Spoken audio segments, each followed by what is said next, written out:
Hey guys, let's kick things off with our sponsor. Joe's Shrimp Shack is not just some of the best shrimp you'll ever get.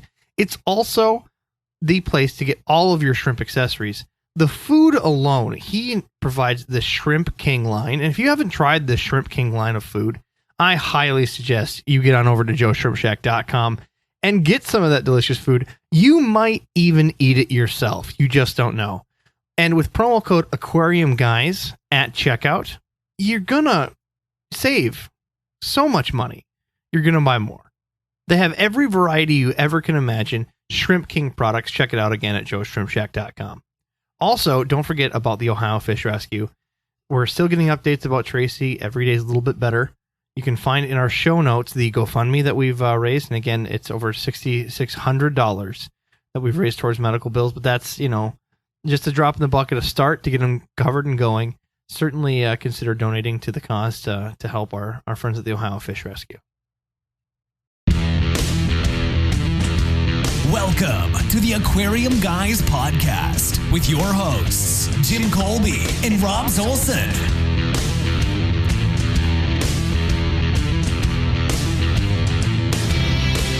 All right, guys, welcome to the podcast.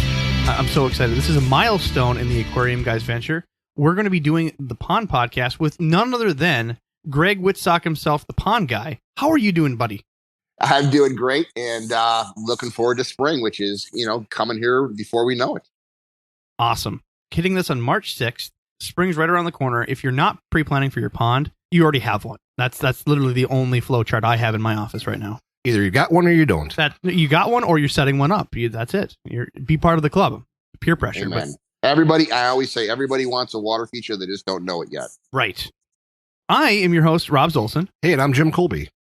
So before we dive in and get to the, most desired interview, we got a couple house cleaning items. So got a question here I've saved from one of our listeners. Specifically, maybe I can get help from you, Greg. Mm-hmm. Hello, Aquarium Guys. I'm from Ontario, Canada. I've been listening to the podcast for a few months now. Love it. Keep up the great work. Tips on aquascaping with geodes.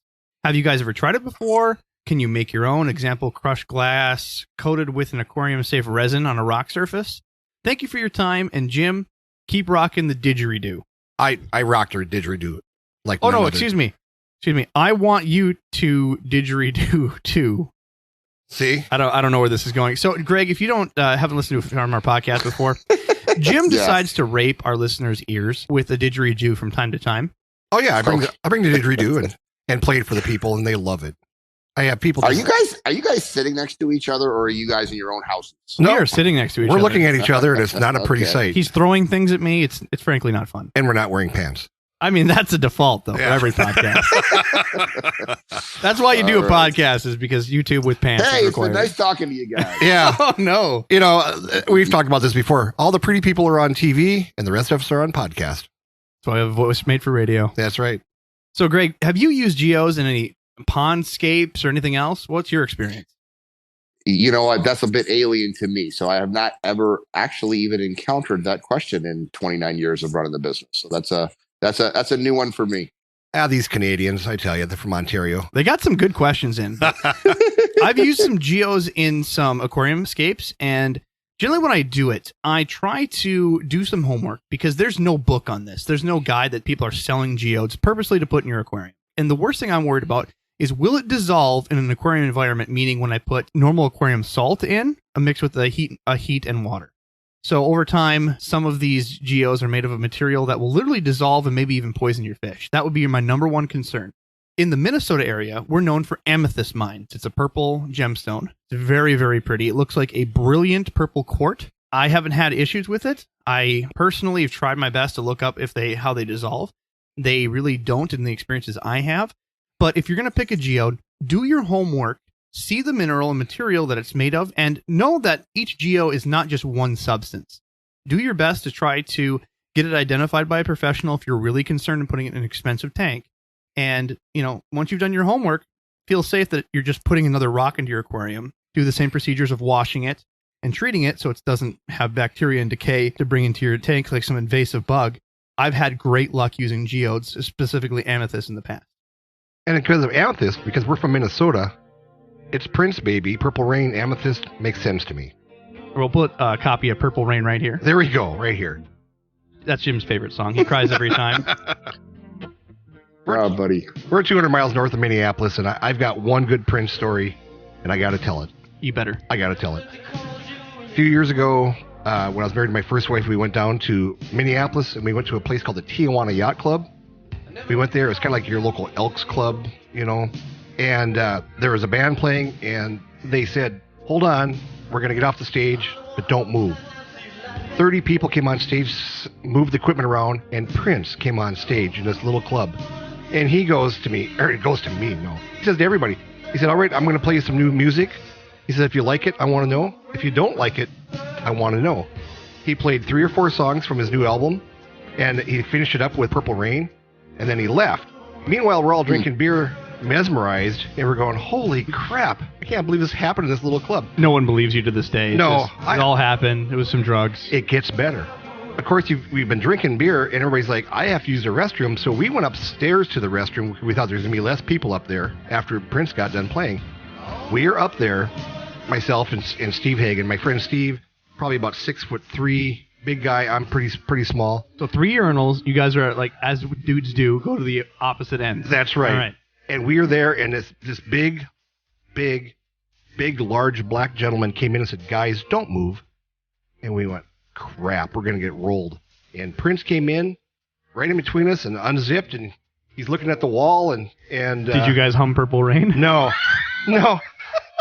Steve and I are looking at each other because Steve can see over the top of Prince because Prince is so small. And I'm looking at Steve. Steve's looking at me, and Steve goes, great set. And Prince goes, thanks. And he zips up, washes hands, and left. That's my Prince story. So what you're saying is you mysteriously went in a bar where Prince, quote unquote, should have played, and then you had to pee with Prince. Yeah, I got to pee with Prince, yes. and for those of you who are thinking, did you look? No, I didn't look. First thing my ex-wife said, did you look? No, I didn't look.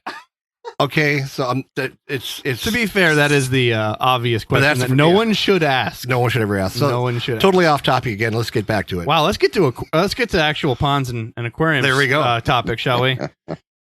Well, Greg, apologize for the story, but thanks again for coming on. It's a great story, you know it. If you haven't listened to the podcast before, as you can tell, we like to have a little fun with our information on the podcast. Again, can't say enough thank you for coming on, but let's start with what got you into the hobby or the lifestyle of pondscape. Well, this has been a lifelong hobby. It started off keeping aquariums as a kid with my dad. I mean, I was basically born into an aquarium keeper's home. My dad was a passionate aquarist ever since I was born. I had a Huckleberry Finn life catching turtles, fish, and frogs in southern Jersey, the New Jersey Pine Barrens outside of Cherry Hill, New Jersey. My dad came home and informed the family that we were moving to the flat, barren cornfields of Wheaton, Illinois. And I was not too excited as a fifth grader to know that I was going to be going across country to a new school. And actually, my mom said the first thing I said to her, which I don't remember, was, you expect me to give up the Eagles and the Phillies and the Sixers and Flyers for the Bears and the Bulls and the Blackhawks and the Cubs?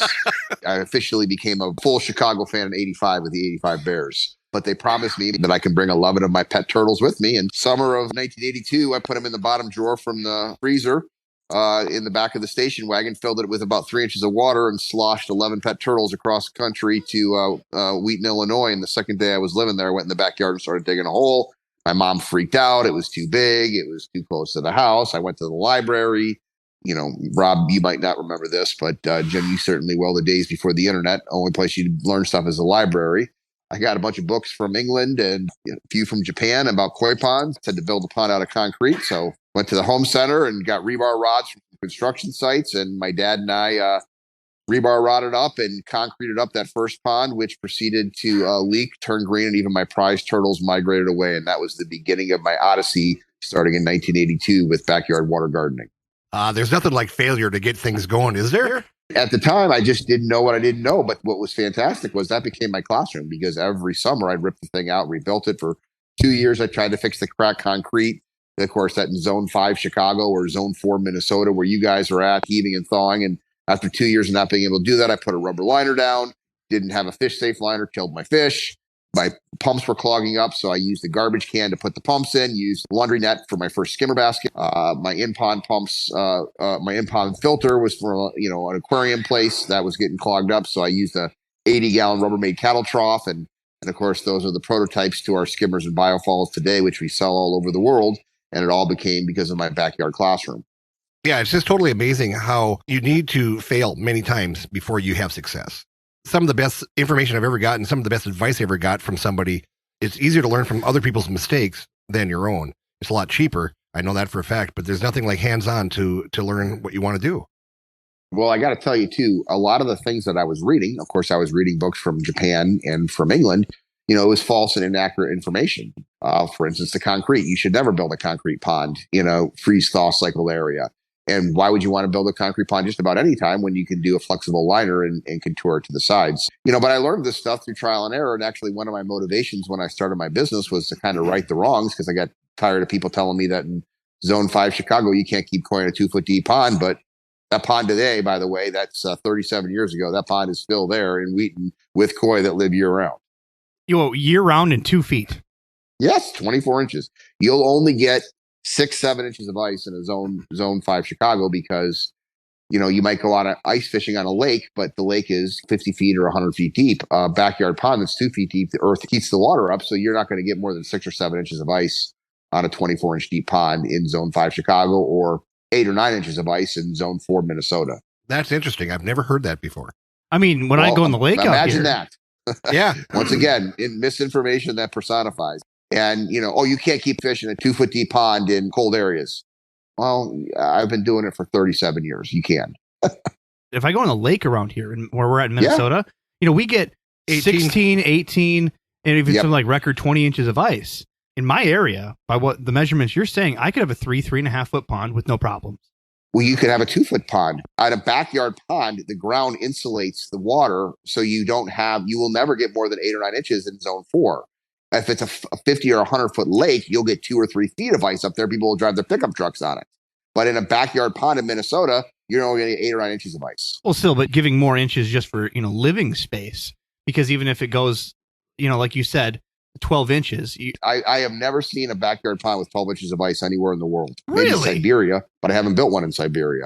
So not too many people in Siberia building ponds. No, you don't need it. This is why I'm doing these podcasts, right? Because you don't need in Zone 4 Minnesota, a 24-inch deep pond will be perfectly fine for your fish because they'll survive in the other 14 to 16 inches of ice. You've inspired me, sir. And they just hibernate anyway, so they're not doing anything but laying on the bottom, sleeping anyway. That's correct. They go dormant. Now, you do have to keep a hole open in the ice because you need oxygen exchange. So you will have to keep a hole open in the ice with a bubbler or heater.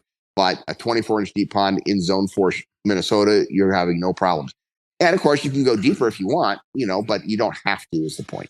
Everybody up here in the Northland has been taught for 100 years that you bring your koi in, you put them in a big garbage can or a big cattle trough in your garage, and you throw a heater in there and try to keep it at about 50 degrees.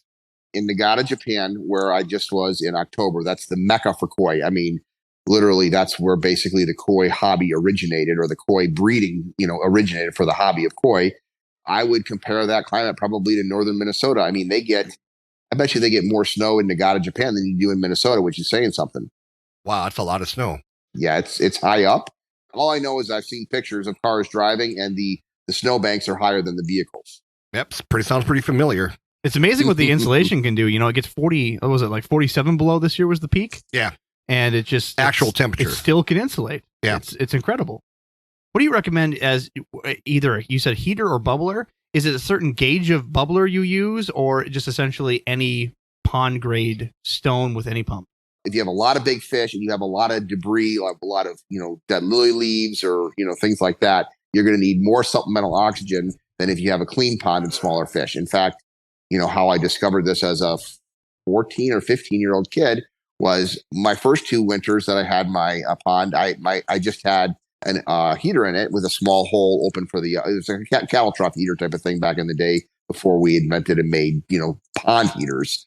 But 1 year after year 2 or 3, I think it was year 3, my fish got bigger, and all of a sudden they started to go belly up because there was a lack of oxygen, and they required more oxygen because they were bigger fish. they went from 3 to 4 inch size fish to 10 to 12 inch size fish. And all of a sudden they didn't have enough oxygen in there with just the heater. And what was amazing was even though every one of the fish was upside down in the pond on its side, I threw an aerator in and they all sprung back to life.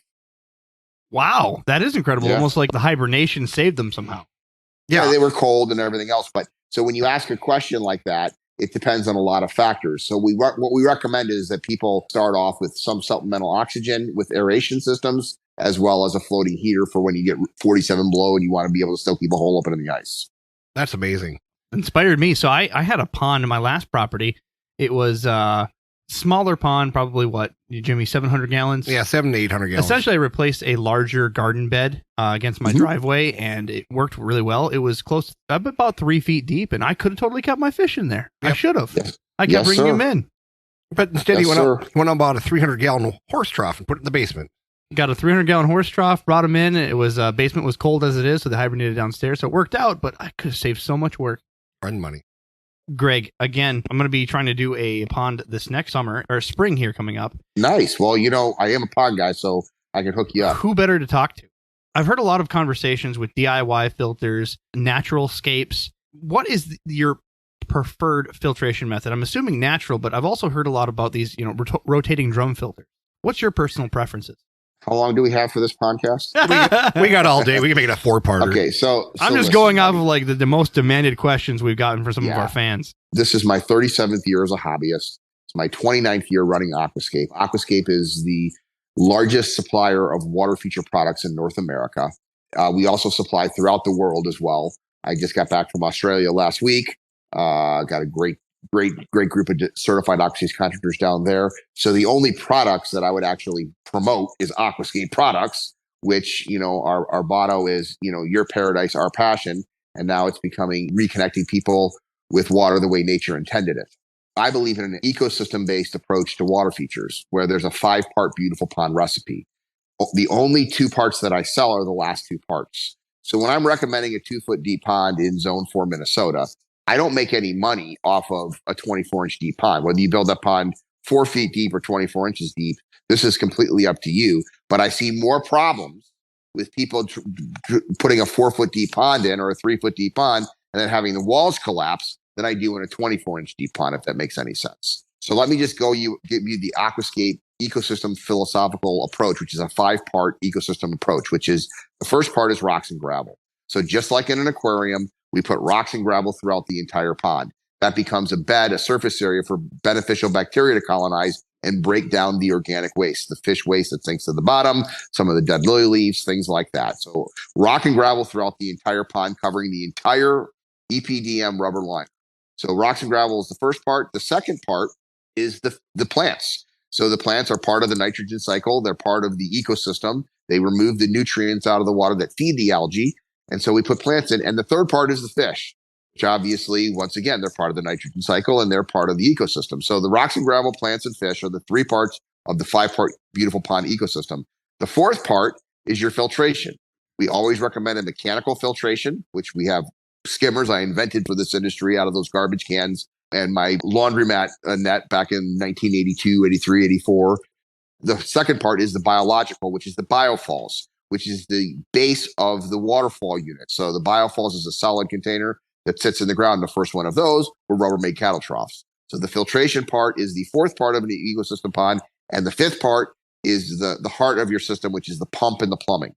If you have all 5 parts of that beautiful pond ecosystem in place, you'll have success, unless you put rocks and gravel, plants and fish, a mechanical filtration system with a skimmer, a biological filtration with a biofalls, the right size pump, and the wrong size plumbing, or the wrong size pump, or the wrong size biofilter, or the not enough, too many fish. So any part of that 5-part ecosystem, if you don't have it in balance, that was what leads to problems. So majority of our calls at Aquascape and for our certified contractors is people that have built a pond that doesn't have that 5-part pond recipe in balance. And so our job as technicians, our job as designers is to design a functioning, healthy ecosystem pond that starts with those 5 basic parts in proper size and components to make a beautiful ecosystem. So I'm looking through, and your skimmers are fantastic. You can go right on aquascapeinc.com, and he has all the products on the pages. And your pond skimmers, the design of this is phenomenal. It literally has a nice trap. You think of it almost like a skimmer as like a traditional aquarium skimmer, but this is so much more. So what you're looking at is something that I got put in my backyard in 1984 because my pumps were clogging up on the bottom. So I just made them out of a garbage can. But you're looking at 12 generations or 13 generations from the original garbage can later. We're pond hobbyists ourselves. So we design products that we want to use ourselves. And everything that we design is designed to improve the consumer's experience with water features, which is why just this year we debuted our smart app so you control the entire pond by your phone. When I started my business in 1991, there wasn't a single manufacturer of professional pond equipment, not just in North America, but the world. And now we're the top professional water feature manufacturers in the world. And we primarily sell professionals that are selling it or serious DIYers. That's fantastic. I'm just looking through, and I'm trying to remember the ponds that I've done in the past. You put, a lot of people that are beginners, they'll put anything in the bottom of the pond. So there's, none of the biological bacteria building up. But then also you have just the pump head, which has just the one piece of sponge covering the pump head. After an hour, gets clogged up and full. This, using the skimmer method, baskets the large materials. You have really the solution to capturing every piece at the beginning of the pump. It's genius. It's like having somebody cut your lawn for you and you have to empty the bag. It's better than sliced bread, Jimmy. That was my next question, was how much maintenance is this for the average hobbyist who buys one of these fantastic skimmer filters? How much work is it for them to take care of on a daily or weekly basis?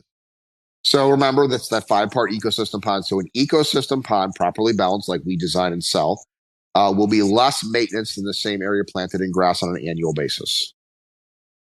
Wow. Yes. I'm going to make Jimmy mow my lawn now just so I can have less work. Wow. We don't do water changes. I never do water changes in my ponds. We let the water fill up from the rain in the cycle from that way. In the fall or the early spring, when the little parachutes are coming down, we might clean the skimmer out once or twice a week. In the summer, we might go once a month. How long does it take to clean a skimmer? 5 minutes. On average, 11 foot by 16 foot ecosystem based pond in, normal conditions, not, full sun, not full shade in a forest. You're looking at 5 minutes of work a week. So this basically is a set it and forget it type of product.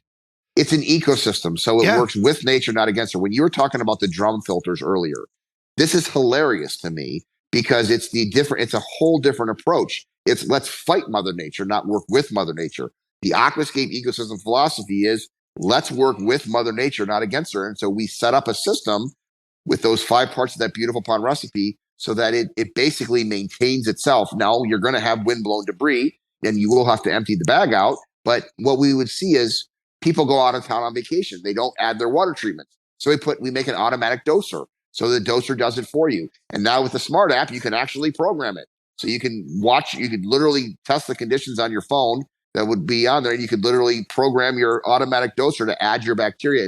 And this is the thing. And obviously it's an ecosystem. It worked the same way in an aquarium. To add a little bit of bacteria every single day is better than adding a capful once a week. Because every time you introduce new bacteria, it causes spawning and breeding in the other bacteria. So we used to have a small little every single day, and we put a bag in there. And once a month, you got to change the bag out. How long does it take to change the bag out? 2 minutes. Around here, we mow our dang yards every 5 or 6 days. Every day that you mow your yard, you should go over to your pond, check the bag, clean it out, and it's just going to be a part of the ritual that you do every week. And then once a month, change out the automatic dose bag of beneficial bacteria. This is too easy. So how many years did it take you to develop it, you said, since 1991 or so? Well, I started off as a hobbyist in 1982. I was in my backyard in 1990, messing with my backyard pond, and the UPS guy delivered a package to the front door. I heard the doorbell ring. I yelled, "Come around back." The guy came around the back, and of course, where was I? Messing with my pond and, in the waterfalls or something. And he said to me, "This is beautiful. How did you ever buy a house with a natural spring on it?" He thought it was always there, which is, of course, the ultimate compliment. I was just going to say, it's the best compliment ever there. Yeah. And I thought, "No, dude, I built this myself." And he goes, "Oh my God, could you build me one?" And it was like, ding, ding, ding, light bulbs went off. And like, man, I could actually start a business with this stuff. And so I remember telling my mom and my dad. And remember, it was my dad and ours hobby because he was an aquarium guy. But I told my mom first because I knew she'd be like, "Oh, that's so nice, honey." I said, all I need is a strong back, a wheelbarrow, and a shovel. And my mom gave me her support. I told my dad, and that Christmas, I already had a strong back from playing football. And that Christmas, I got a wheelbarrow and a shovel beneath the Christmas tree. And in 1991, Aquascape was born. You got a wheelbarrow for Christmas. A wheelbarrow and a shovel beneath the Christmas tree. Most people would think that's kind of a sad story, but that's probably a great story. I'm just saying it's better than the, was it Red Daisy BB gun? BB gun, shoot your eye out? See, much better. I mean, my first summer I put in, that was 3 months. It was, June, July, and August, and I put 5 water features in. People ask where did I get them from. I got one from a classified ad in the newspaper that cost me $80. I got another one from a business card and a picture at the local rock yard. And then those 2 ponds sold me 3 more to friends and neighbors of the first 2 ponds. And I built 5 ponds, $21,000 in sales, bought a pickup truck, and went back to school with $11,000 in my pocket. God, dang. Hoorah. That's a good summer job. That's a nice start. Yeah. Holy cow. That is a fantastic story. What city was that in that you were living at the time? 10 miles from where I'm at right now, which is St. Charles, Illinois, the water garden capital of the world officially. Wheaton, Illinois, which was 30 miles directly west of downtown Chicago. I got so many more questions, but let's start. Let's start with Aquascape. Before you were talking about Aquascape and how you can get certified, please, tell us more about those programs. Well, listen, I'm a manufacturer of pond equipment. I've got multiple patents from skimmers and biofalls, the whole ecosystem philosophy approach and everything else. But how I make money is I help people succeed in their business. So basically, Aquascape is a franchise system without a franchise fee. Anybody can buy our products. You can go on Amazon and buy our products at Aquascape. You could go to your local garden center. You can hire a contractor that would put it in. But the Navy SEALs, the best of the best, are certified Aquascape tenderers. The majority of them are strictly water features. Some of them also do, full service landscape design build. But the majority of the certified Aquascape tenderers are guys, and they're listed on our website. There's a couple hundred of them, and they just do water features. But so we have an entire training program. We have the Aquascape Academy 7 times a year. I got one next week. I got 2 next week, actually. We do those all in the off season. And then in the summer, we do our annual training, which is a big blow up bash with 600-700 people. And that's Pandemonium. Pandemonium. Sounds like, of course. Sounds like beermonium. Yeah, people come from all over the world to the Mecca, which is St. Charles, Illinois. And it used to be the pickle capital. So I say we're moving up in the world as we're now the water garden capital. And we teach them how we actually ourselves build ponds. So we are the only manufacturer of water feature equipment in the world that builds water features every day. So I was literally right before I got on this podcast call with you guys, I was talking to Ed Ballou, the pond professor, who you definitely should have on your show, who's been with me for 27 years, and Brian Helfrich, who's been with me for 25 years, that runs the local market construction, and Ed is our large and unique products and director of product development. Absolutely. We definitely need him on the show. The certification process that you spoke of, I'm assuming that's, how long does that take to get certified? To say a business is listening right now, they've used some of your products in the past and they want to get certified. What does that take? It depends on how motivated you are. And you have to have done 3 water features. You have to have submitted all the photos of those water features. You have to have the testimonials from the customers, and you have to finish an online course. And you have to come to either the Aquascape Academy, Pandemonium, or a combination of both. So usually a season. So if somebody starts off and they're motivated, they can put in 3 water features. They can get customer testimonials. They can take the Aquascape. Anyone can take the Aquascape Academy. You can go to aquascapetraining.com and you can learn about the pond ecosystem. You can learn about the fish and the plants and the ecosystem approach at aquascapetraining.com. So usually it's a season. So 1 year for a new customer to become certified if they're motivated. And a lot of times people start with this, and a couple of years after starting, they really want to focus more on water features because it becomes the most enjoyable aspect of their business. And they ended up, becoming certified after that. So that's the process to get certified. So a quick question about, you're talking about the big event that you have in the summer. How many, is it a weekend thing? Is it a couple days or? Pandemonium is a Wednesday, Thursday, Friday, Saturday. So I think it's like the August 25th through the 29th.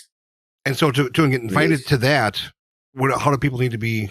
We're a B2B supplier, so we deal with B2C consumers in Chicagoland, which is where we build ponds locally as our R&D department. That's where Ed and Brian kind of specialize. Although Ed travels the world, they basically just go to pandemonium.com. This is probably good for your podcast. A lot of people are doing this as a side hustle. In 1991, I was just a summer job for me at Ohio State University building ponds, and I built $21,000 in ponds in one summer. So we have a lot of firemen. We have a lot of police officers. We have a lot of school teachers that have their summers off. In fact, I just interviewed Jeff Augie of Long Island, who's been a school teacher, shop teacher for 19 years and started being landscaping. And now he's strictly a certified contractor, only building ponds. So yeah, you never know where this is going to go when you start these little hobbies. Just like we started a podcast, we had no idea where it was going to go, and you learn to plug along and learn from other people. This is incredible. I'm so overwhelmed by so much information here that we're getting from you. This is incredible. This is 29 years, guys, or 37 as a hobbyist, right? What Aquascape is, our first goal as a business is to help our customers succeed at building, selling, and retailing water features. And then we've created a learning network where basically, like if you're in Minnesota, you would find another certified Aquascape contractor and you can apprentice under them. They'll meet you for coffee. And people say, well, why would somebody want to help their competitors? I'll tell you exactly why, because the mantra of the certified contractor is ponds done right, customers served right. The vast majority of water features are built incorrectly because of the false information that's out there. I have to have a pond that's 3 or 4 feet deep in Minnesota, for example, like we've already covered. And then it gives a bad rap and people have bad experiences. They don't build an ecosystem pond. They use the wrong size pump or the wrong plumbing, or they don't use rock and gravel. And so a certified contractor wants to get more people building ponds done right, customer serve right, so that there's more good word of mouth, because I'd rather deal with the general public that has a good perception of water features than people saying, oh, I hear they're a lot of work. Yeah, they are a lot of work if you don't build an ecosystem-based approach. And there's so many different pieces, just from learning from the conversation, just the parts that I picked up. I'm part of the Upper Midwest Koi Club, and they have competitions yearly. I mean, these guys do raise them up here in the north, in Minnesota, and these guys dig 8-9 feet down. Let's talk about koi freaks. So much different people than like an ecologic pond that we're talking about. Yeah. I don't keep marine tanks, but I guarantee you, some of the frag guys out there. I mean, here's how I would define the difference between a koi person and a water garden person. I actually saw this as a cartoon once in one of the pond magazines, and it said, how do you know the difference between a koi pond tour and a water garden pond tour?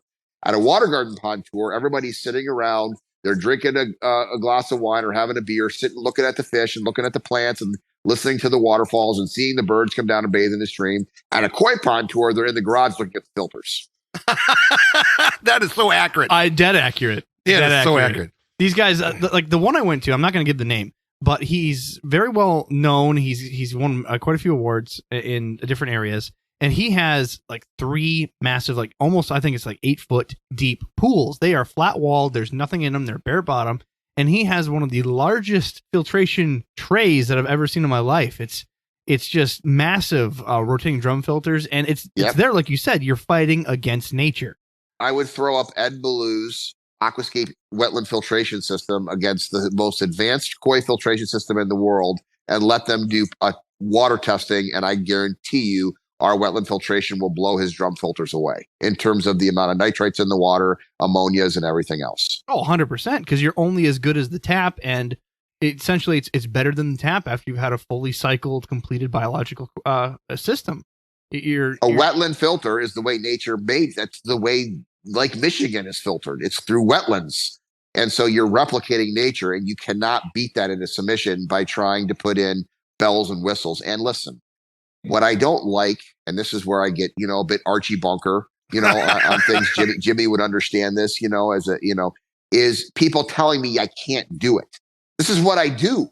I've sold $1 billion worth of pond products in the last 29 years to people successfully building ecosystem-based ponds. I've been to Nagata, Japan. I've bought fish in Nagata, Japan.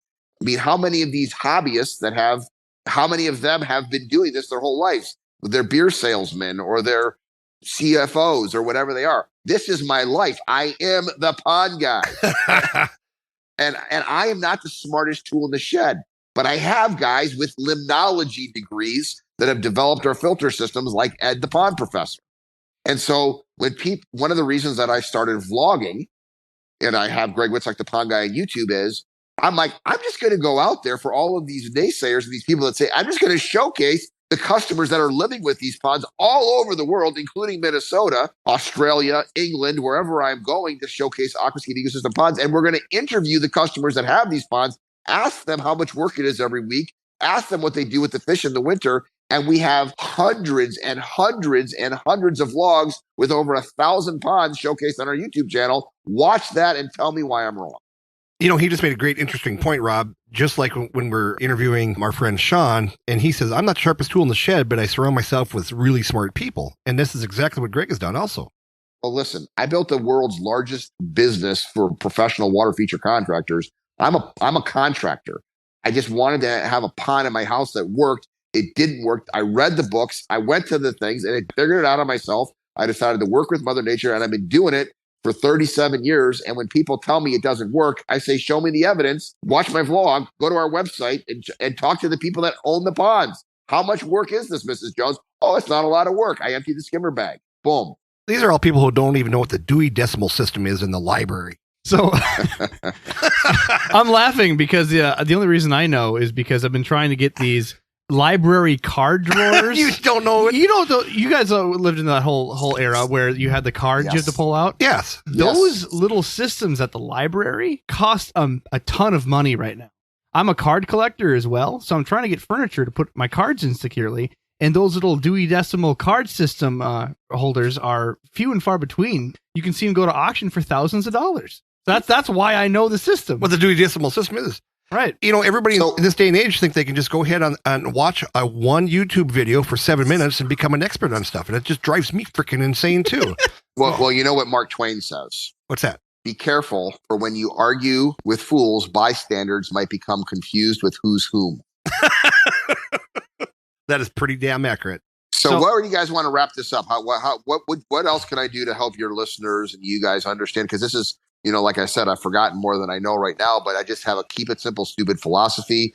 And I have a passion for this industry. I have a passion for helping people. I appreciate you guys having me on this podcast, but I get frustrated by the misinformation that's out there. So thank you for giving me the platform to help articulate some of the things that aren't as complicated as people make them out to be. No, and going through like you did really nailed a long list of my questions. We do have a few more, and a couple that actually started just from the conversation that I thought at the top of my head. I can't stress enough, like you said, on the bottom, you see rocks and gravel on the bottom to have the biological media to build in the pond. It just blows my mind that that's there because I keep hearing people do floor drains and all kinds of So here's the problem with systems. the bottom drain. Where do 98% of leaks happen? The bottom. Right in the bottom. Well, no. 98% of leaks happen when you pump the water out of the main vessel and recirculate it through a waterfalls or a filtration system.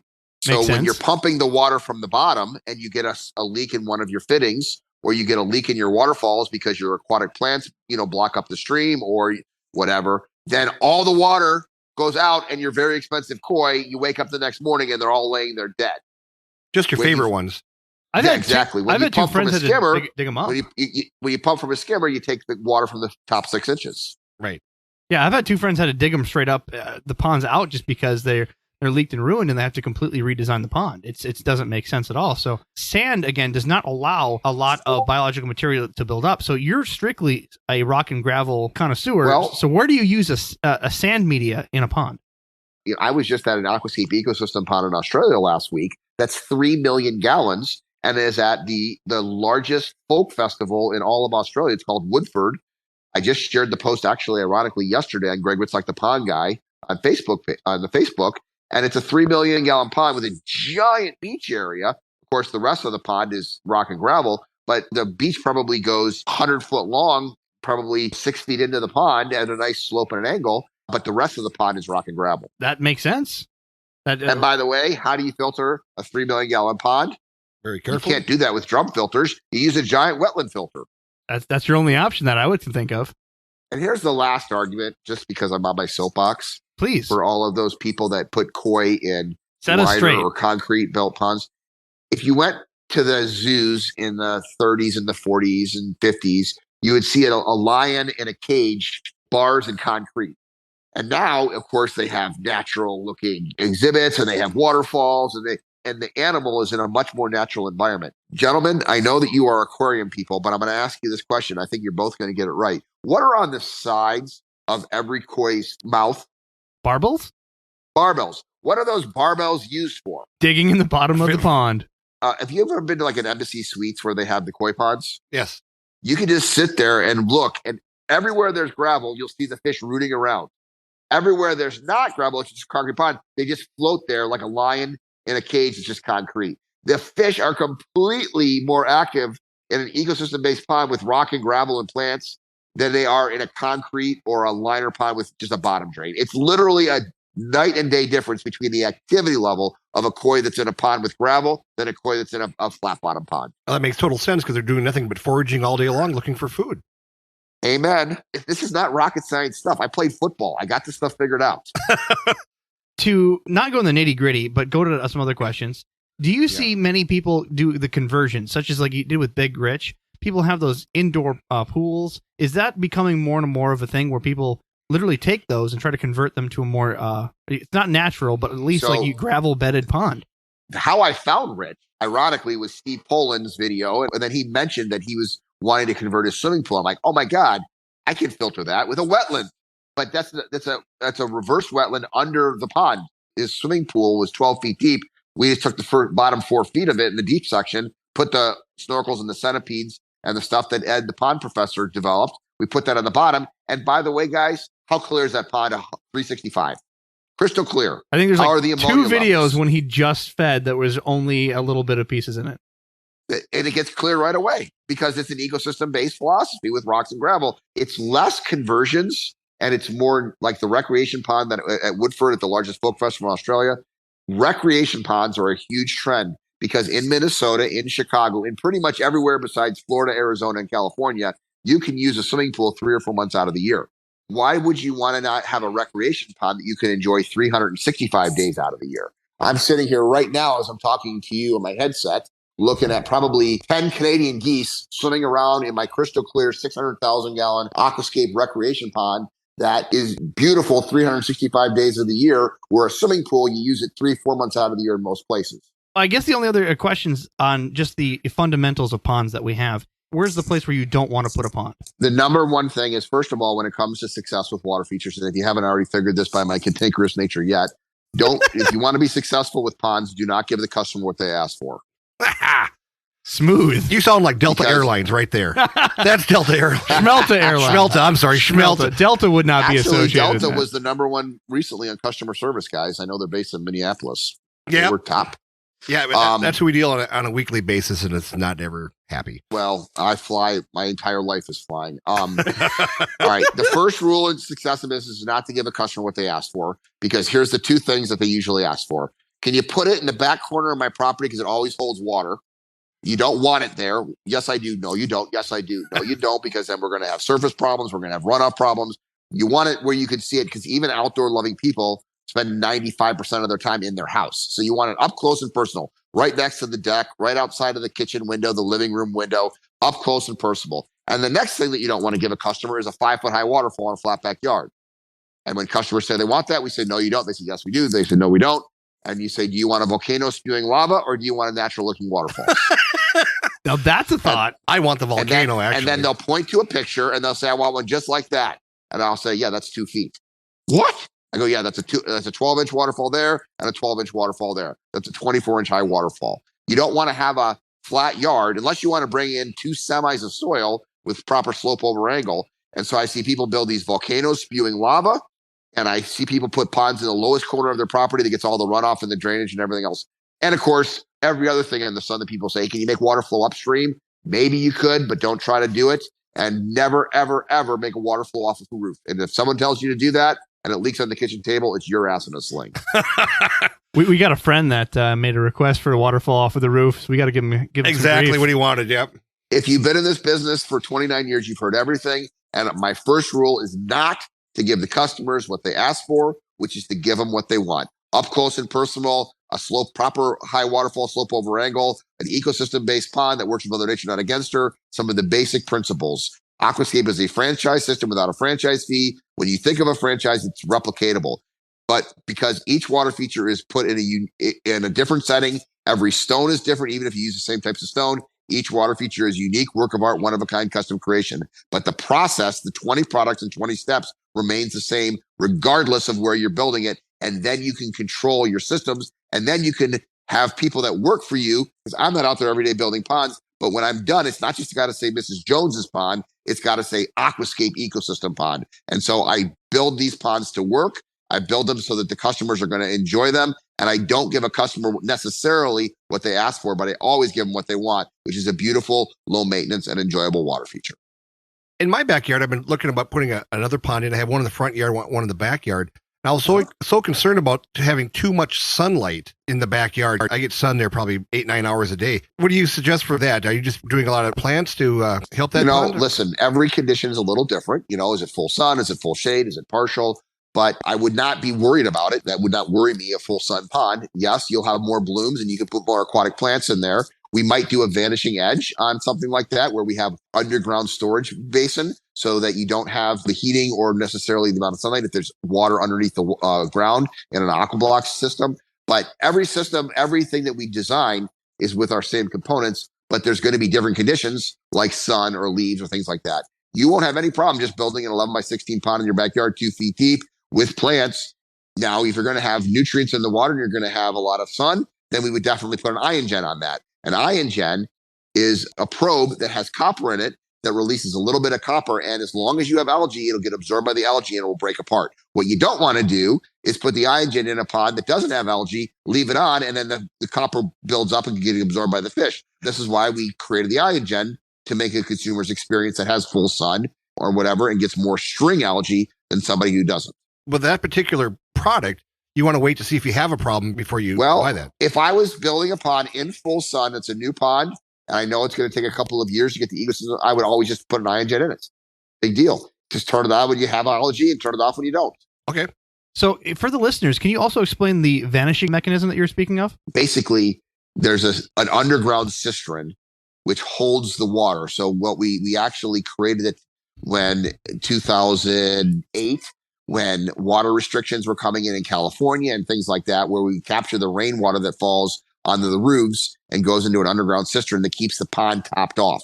The nice thing that we discovered through that process was if you have water that's under the ground, it's not exposed to the sunlight, the water parameters are going to be easier to control. And so if I've got a full sun pond, a high fish load, things like that, what I'll do is I will put a rainwater capture / underground cistern / vanishing edge in that pond that will allow the water parameters to be more stable than one that was in full sun all day long. Now that sounds like it uses an auto top off mechanism, like you were trying to explain. You don't have to have it auto. Once again, that's an ad. So all of these things. Hey, we travel for a month every year. No problem. We'll put an automatic fill valve on it. It's just a small little valve that goes in the back of the skimmer box. Gotcha. This is really not that complicated. This is the key. When a designer who's been trained goes into somebody's yard, they need to understand all of these components and how everything fits together and works together because they've seen they've seen similar situations. We always say, I know we have a lot of hobbyists that will probably listen to this. We always say, if you want to save money, hire it done. If it's a labor of love, do it yourself. Because what happens is, how many waterfalls have these people built? Zero. The majority of people go out there and they stack rocks and put a pipe on the top of it. That, once again, looks like a volcano spewing lava. But if you understand the philosophies, which water eroded away the soil and exposed the stone, all of the soil that you dig out of your pond becomes your berm. You erode away that soil with your shovel. You put your liner down. You put your stone in. You foam the rocks in between. We never use concrete because concrete cracks. And we build you a natural-looking waterfall 24 inches high in a flat backyard. Or if you have a slope, you can build it 30 feet high over a 60-foot run if you need to. So what is the largest pond that you have put in for somebody? I mean, have they come in and say, I want the biggest pond in the neighborhood? Well, my backyard, I am the pond guy, is the biggest that I have personally built, and that's a 1 million gallon pond. I've got a 4-acre property, and 1 acre of it is water. The liner in the main body, which is connected to a smaller pond, was 180 by 220 and weighed 5,600 pounds and took 22 guys to get muscle into place. The pond that I just built, or the pond that I didn't build, but we supplied the products for at Woodford in Australia, was 3 million gallons. And that's the biggest aquascape ecosystem pond in the world. And it gets used by thousands of people that come to their folk festival every year. That is incredible. Earlier, when you said you had Canadian geese swimming in your pond out back, and we're up here in northern Minnesota. We've got Canadian geese around here everywhere. And by the way, they're delicious. And to have them swimming in your pond, I mean, that's incredible. Nobody around here has a pond big enough for a mallard duck to even land, usually. You guys need to come to Aqualand. We do. That's all there is to it. We need to go visit. You need to come down to Chicago. Come down for the Aqua Summit. The Aqua Summit, I think, is August 25th. It's our pre-pandemonium thing, and it's for the industry. It's going to be a lot of YouTubers, podcasters, things like that. So you guys could certainly talk about podcasting at that and get to see pandemonium and get to experience Aqualand. I'm going to say, I think I'm going to be in Chicago on that weekend. We're coming down for Motley Crue, Def Leppard, Joan Jett. Oh, yeah. I went to that concert last year at Wrigley Field. Yeah, and we're going to Wrigley Field this year to go see it. We're doing a meet and greet with Poison, and we're going to be down there. I know it's towards the end of August. You'll be dressed like a rocker, ready to go to a pond. That's right. Come to Aqualand. We'll give you a mask, and you can swim in my 600,000-gallon pond. You put a scuba tank on you and go through the underwater cave. I will bring my flotation device, which usually is a half-drank beer bottle. I put my thumb on it, and it's a flotation device. I've never seen you, but you kind of remind me of the Bears from Saturday Night Live. The Bears. Yeah, it's pretty accurate. Very accurate. Pretty accurate. He just needs a better mustache. I don't have a mustache anymore. I used to have a porn mustache, but that's gone now. So what can I wrap you guys up with here? All right, last two questions I got from listeners is, you said recreation ponds the biggest thing right now. It's really transitioning. Yep. People are concerned because you treat your normal pool with chemicals and whatnot, and there's do's and don'ts, whether you swim with clothing that has been soaked in soap. In a natural pond, a recreational pond, what's the real concerns or don'ts that you would do for swimming in there? Of course, you don't want to dump any chemicals, but no lotions, I'm assuming, or is the biological system really going to take care of most anything that they're going to be wearing on a normal person? Well, that's an interesting question. We just were, like I said, we were in Australia, and one of the recreation ponds at one of the contractor's houses down there, he actually swims with angelfish and discus, which we know are kind of a more finicky fish.